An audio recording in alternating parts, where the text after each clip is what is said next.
Hey SB fam, carnivores, welcome back to the channel. It's me, Bella the Steak and Butter Gal. In today's video, I will be sharing my conversation with my friend Emily Penton, where she will share her amazing, inspiring story of how she overcame multiple sclerosis, depression, bipolar disorder, and acute dysphagia with the carnivore diet. She also lost 100 pounds within just the first 6 months of going carnivore. And after just 2 months of eating carnivore, she has been free from all depressive and manic episodes and still is to this day. I also want to announce that Emily Penton will be one of my November 30-day carnivore challenge guests. So if you are interested in meeting and connecting with Emily Penton after watching this conversation, feel free to open up the description box below to sign up and join the November challenge. Oh, and also I almost forgot, the 6 winners for my 40K celebration giveaway has been chosen. So please check if your name, your username is down below in the description box. You can still snatch a free sample pack of the Element electrolytes. They have a bunch of flavors. We also have a lot of their large full-size packs. I will put the URL right here. All you have to do is type this or click the link down below to get a free sample pack. Here's a close-up of what the packets look like. They're perfect size for on the go if you are going to work, to school, going to the gym. These are great to just throw in your bag and drink anytime you need a boost in energy. By the way, if you are trying to avoid stevia, they also have an unflavored, unsweetened version. I open up the packet, pour it into a cup, pour in some chilled water, mix it up, and that's it. Simple as that. I make these for Steak and Butter Guy daily. He drinks these before he goes to the gym and he's ready to get in a killer workout. So without further ado, let me invite on my special guest, Emily Penton. Hi, Emily. Welcome.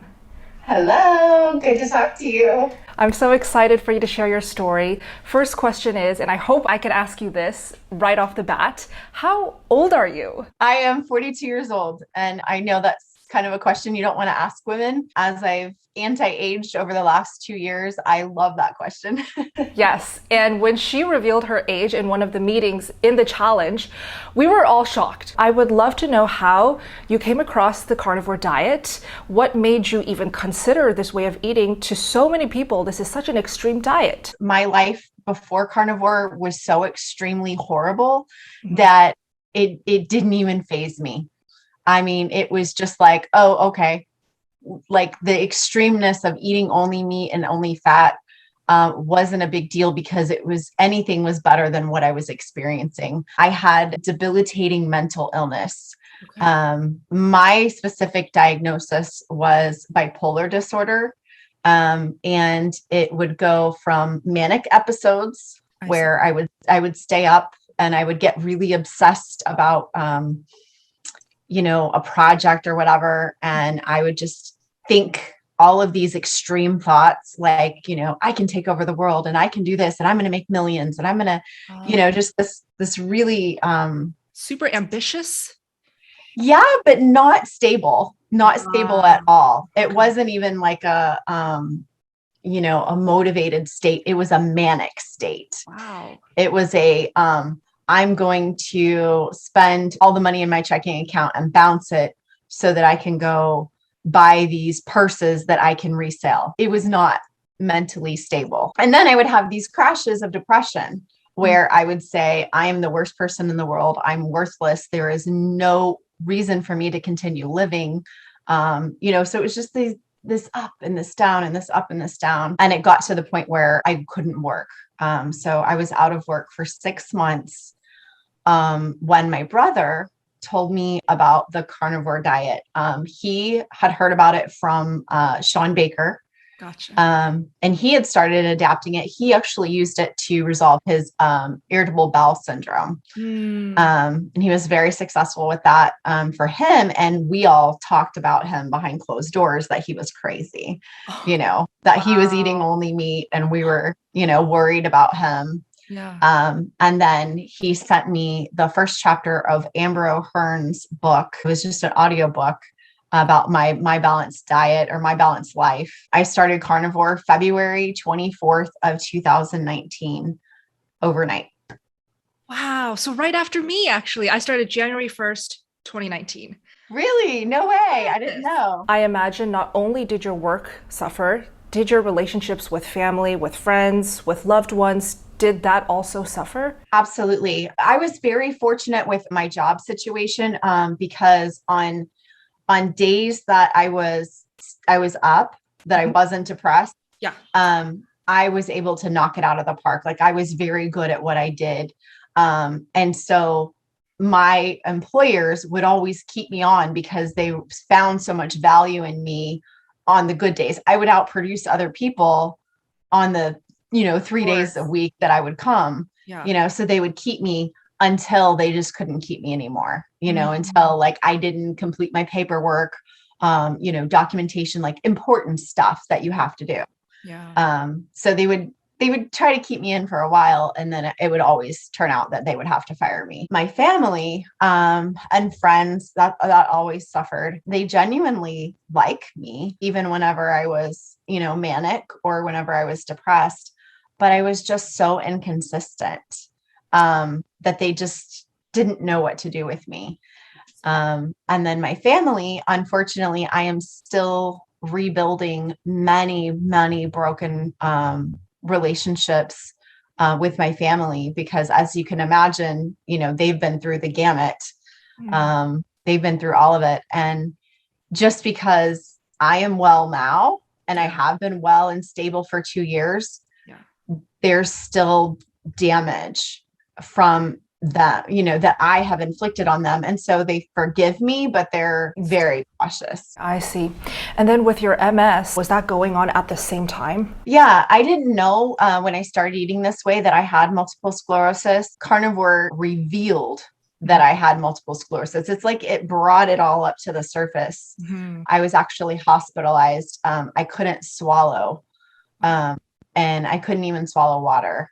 And so I was hospitalized. That's when they did the MRI, and that's when they did the lumbar puncture, and they diagnosed me with MS. It was soon after that I got the typical MS symptoms. I couldn't walk. I had nerve damage, like pins and needles, nerve pain all over my body, electrical shocks to my torso. I would just be standing there, like, folding laundry, and all of a sudden I would literally double over with this electrical shock in my stomach. And people just go, "Oh, that's just MS."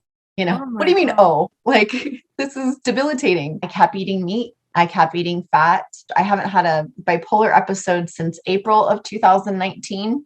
Wow. And I haven't had an MS symptom since May 9th of 2019. What? That's very fast. Just 2 months after you started carnivore. So I'm guessing the doctor prescribed you a whole cocktail of medications and drugs, right? So what were you taking before you went carnivore? At my most, for my psych meds, I was taking 900 milligrams of lithium, and that is a mood stabilizer. Yeah. I actually had to get my blood drawn I believe it was every 3 months, to make sure that I didn't have toxicity, because apparently lithium is something that you can become toxic with. So thankfully I never got toxicity, but I was still on a high dose, 900 milligrams of lithium. And that was just to keep me out of the psych ward. The worst case scenario I've heard of a bipolar patient is she was walking down the highway naked. And so that's the extreme behaviors that come with bipolar disorder. The lithium, I'm thankful for. It kept me out of the psych ward, and it kept me from committing suicide. And so it kept me there, but I was not functioning. I was a zombie. 80 milligrams of Prozac, and 80 milligrams of Adderall, just to get out of the day every day. Wow. Yeah. And then, of course, because of all the Adderall, I had to have Ambien every night to sleep. Right. So that was quite a cocktail. When I was studying at Juilliard, a lot of the students would rely on Adderall. Even if they didn't need it, they would just rely on it so they can stay sharp, practice, get stuff done, and be efficient. But the side effects of that drug is terrible, because you kind of get addicted to it. It is quite addictive, right? Oh, very addictive. Very addictive. I was actually kind of fortunate the way I broke that. It was whenever I got hospitalized for the MS. Yes. The doctor was looking at my chart, and he was like, "Oh my gosh, you need to get off Adderall." And he just took me off it in the hospital. Is that safe? Like, just cold turkey? I didn't think it was. And I was throwing a fit. I was just like, "You can't do that. You can't do that. You have to titrate me down." And he was like, "Yeah, but you can't have Adderall if you have MS." like it's going to wreck your system and it could cause you to go into a seizure. It was very difficult, but now looking back, I'm so grateful that I was able to break that addiction. So with all the meds that you came off of, did you titrate with the rest of the medications? Okay. Yes. By the point that I was hospitalized, I was down to 300 milligrams of lithium a day. Once I started feeling better, it was actually my psychiatrist who said, okay, I think we need to start titrating you off. Mm-hmm. And I was like, no, like I'm just now stable. I'm just now working full time. It was June 2019. He was like, I see a light in your eyes that I've never seen before. Wow. He'd been working with me for 8+ years. And so we just slowly titrated off of everything. And my last psych med was September of 2019. Okay, so let's talk about the evolution of what you have been feeding your body. So when you were super sick, were you eating a standard American diet or were you playing around with keto, healthier diets before you went carnivore? No, I was eating the standard American diet, but almost, I would say, a little bit worse. For instance, I would make a batch of chocolate chip cookies and I would make 2 batches so that I could eat all the cookies of one batch and I could eat just the dough of the other batch. Yeah. Entire pizzas by myself, ice cream right out of the carton.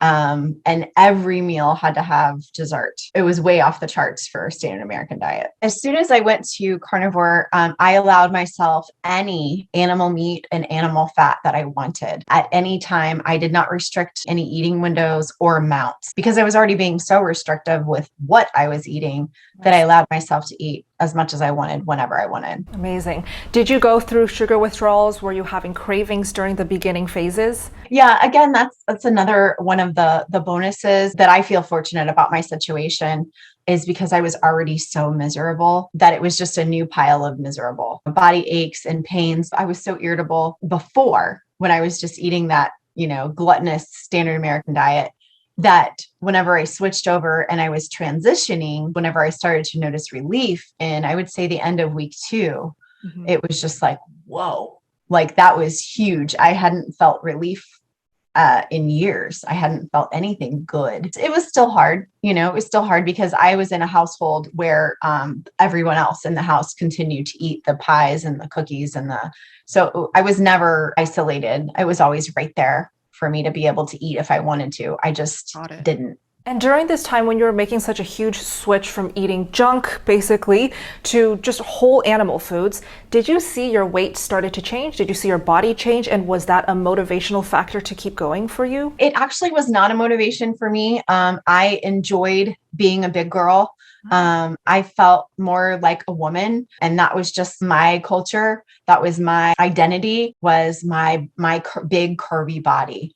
And I loved it. I didn't realize that what it was inflammation. It was not a big, bold, healthy body. It was a very sick, toxic body. Yes. And I didn't know that until I started losing weight. I lost 100 pounds within the first 10 months. Wow. And so it was quite a shock to my system to lose that much weight that fast. The majority of everything was inflammation. Definitely. And how did that affect your menstruation, your periods? I really still struggle with my periods. Originally, as a teenager, my very first period was 12 days. Whoa. And and I hemorrhaged so bad that I actually passed out and I was hospitalized. Right. My very first period, I'm laying on the hospital bed and I said to my mom, I don't want to be a woman. Oh. Like, this is horrible. And she was like, they're not normally like this. I'm so sorry. Yeah. And I had to have an emergency DNC at the age of 12. Oh my God. Yeah. So it was really, really traumatic. And the solution that the doctors had at that time, and this was early 90s, was birth control. So they put me on birth control at 12 years old to regulate my periods. I went off birth control, had my son. Once I had him, they told me about this IUD.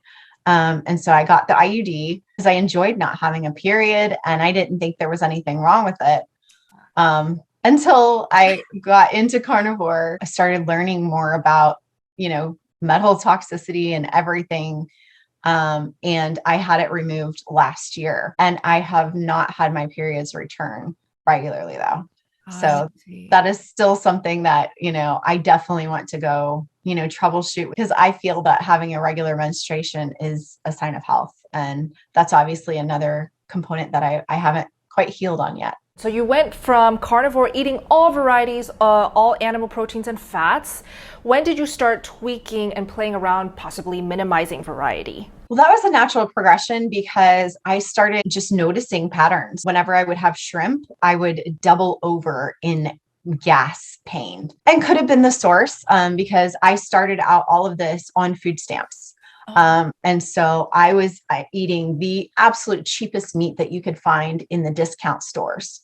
I didn't do any organic, grass-fed, anything for the first year. It could have been that I could have found a better source, but I noticed shrimp was a problem. I noticed that I started getting nauseous when I was eating pork. And I started noticing that I got really irritable, very emotional when I ate chicken. And again, this was really bad sources of chicken. Yes. So I would like to later experiment with a better source of chicken. So I just dwindled down to beef only. And that was my sweet spot. And that's where I felt the best. I'm super fascinated that you actually eat it raw. And I hope you can maybe talk a little bit more about your raw carnivore way of eating. So you eat beef only, beef fat, completely raw. What is your method of eating raw carnivore? Yeah, so that was organic as well. It wasn't just like I was like, I'm gonna be a raw carnivore, like I had a follower on Instagram, and I had showed that I was eating beef fat and I was cutting it up and sauteing it. And she sent me a message and she said, have you ever tried it raw? Yes. And I was like, oh, that's cute. Like, no, thanks. And a week later, she was like, no, Emily, have you tried it? And I'm like, no, I haven't tried it. I don't want to try it. Right. And she was like, just put one piece in your mouth. And I was like, fine. I put one piece in my mouth and it was decadent. It was like cheese. It was savory. When I bit into it, I had a visceral response. My body was like, yes, like this is what we need. This is what we need. And so I just started eating it in tiny little cubes raw. And then I noticed there were pieces of meat still on the fat. And I just got lazy and didn't cut it off. And I ate the meat raw. And so my logic was like, like how much easier can I make this? Could I push the envelope of laziness and just not have to cook my meat? I found that I like it best cut up into little cubes. And then I put it on parchment paper and put it in a container in the freezer. So I eat it salted, frozen, and raw with chopsticks. Oh, I love it. Salted, frozen, so completely rock hard frozen. An ice cube is rock hard frozen. Yes. A piece of steak, when it's in this little cube, when you put it on, you just roll it out onto, I eat off of a cutting board. When you roll it out onto and you bite into it, it's like slushy.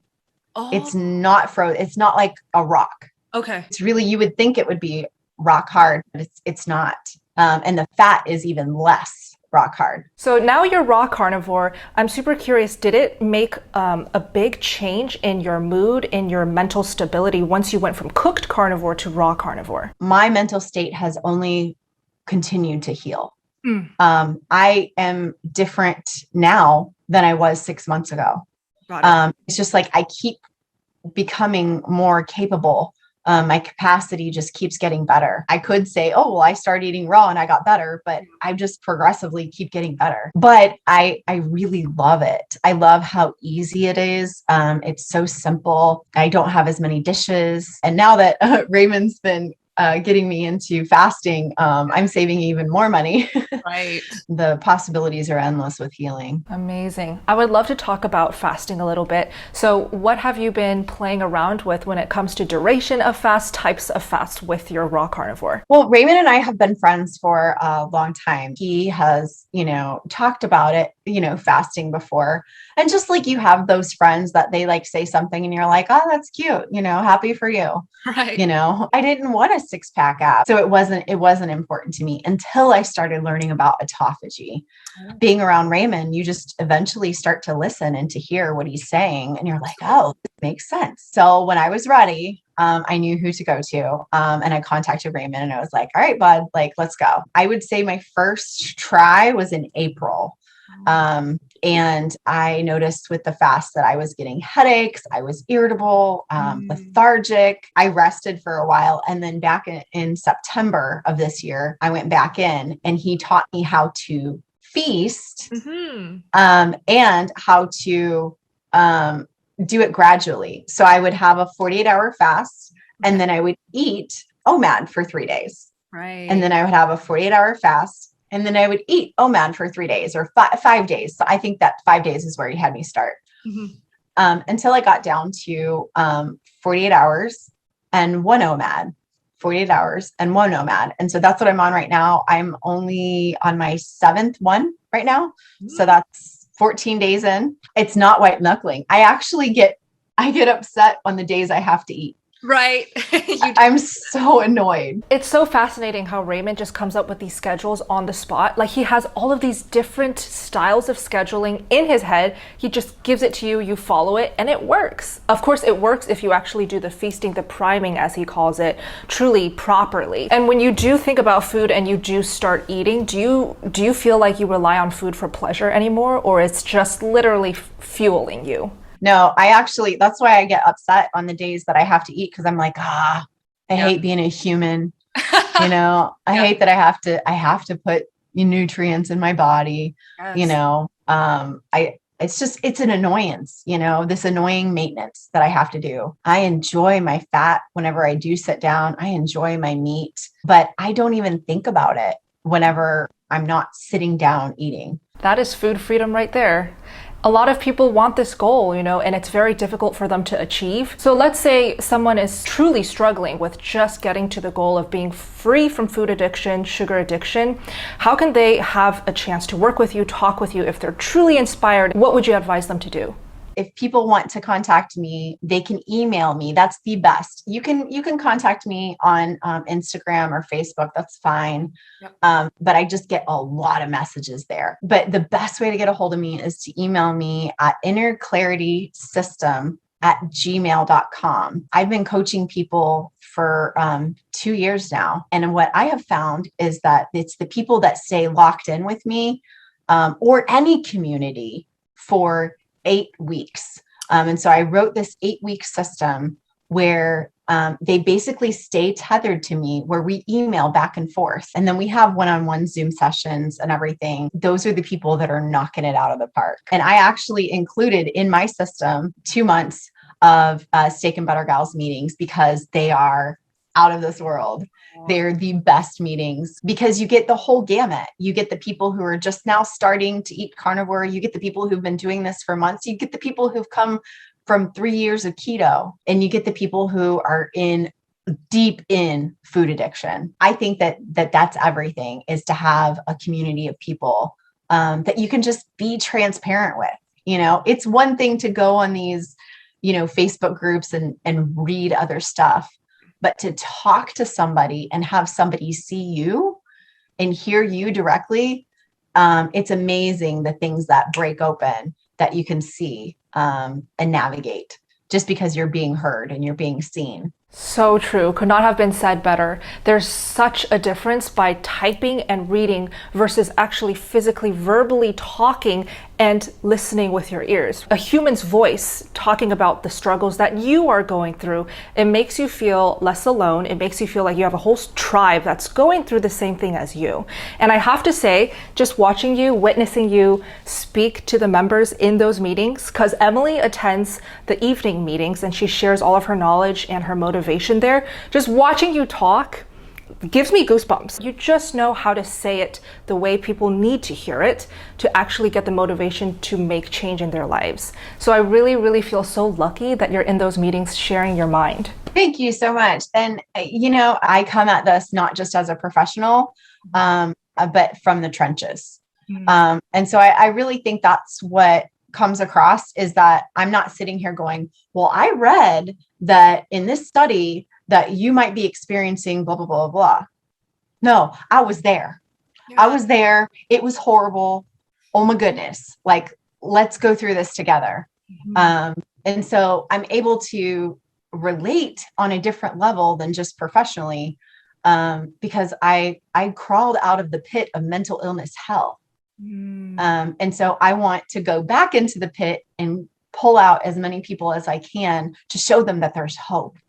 And oh my gosh, it's addictive. It is absolutely addictive to watch people transform before my very eyes. I love it. I never want to stop. I'm going to be 80 years old sitting here on Zoom or whatever new technology they have then, helping people know and believe that they can break their addiction from processed food. I'm most fascinated by how positive you are, just how full of positivity, happiness, especially after going through the things that you went through. What do you think caused you to find this light today? Was it just that sheer hope that carnivore gave you and you were like, I want more, I'm more addicted, I can't get enough, so you kept going down that path? I believe that what carnivore did was it cleared out the noise. It cleared out the noise of the inflammation that was in my brain, and my body, and the chaos, where I just had that clarity. And that's why I call my system inner clarity system, because there's so much noise. There's so many, you should do this and you should do that and you should do this.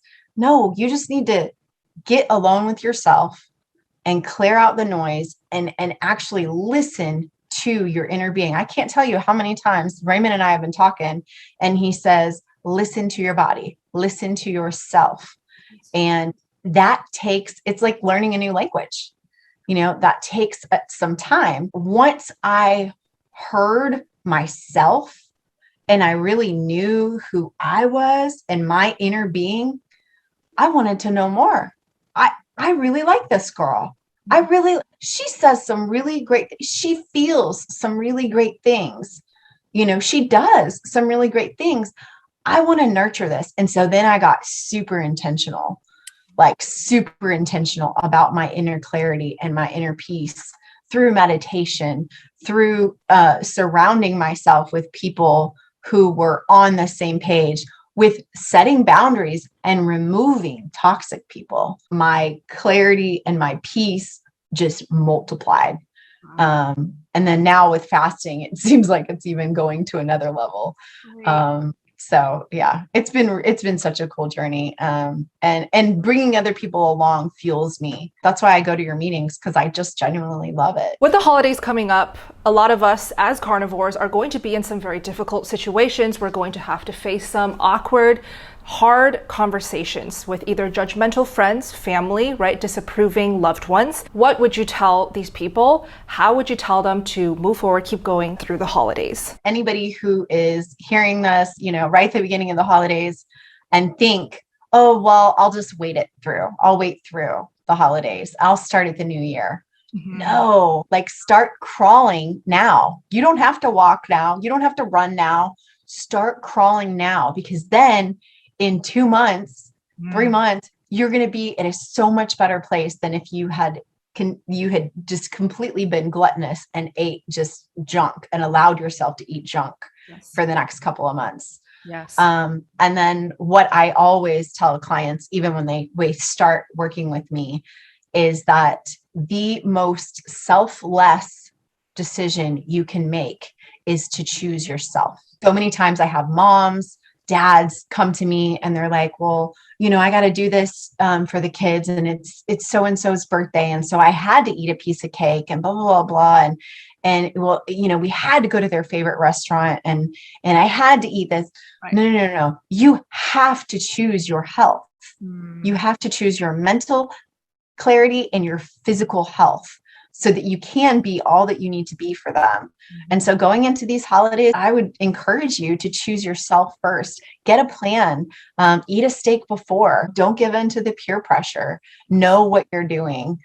Stick to it. Amazing. Emily Penton, thank you so much for taking the time to speak with me. Thank you, Bella. You are a bright light in this community, and I am so grateful for all that you've brought. Your meetings are magical. I mean, magical. It is absolutely amazing watching these people transform. And I'm so thankful for the work that you do to create this healthy, safe space. Again, thank you so much for watching this video. I truly hope you guys enjoyed this conversation. If you enjoyed this video, I would really appreciate it if you hit the like button, subscribe, and turn on the bell notifications to not miss my future videos. Again, Emily Penton will be my guest in the November Carnivore Challenge. She will be visiting all evening meetings. So if you would like to connect with her, speak to her live on Zoom, or ask her your questions, feel free to join the November Challenge with the sign up link down below in the description box. I will see you guys in the next video. SBG out.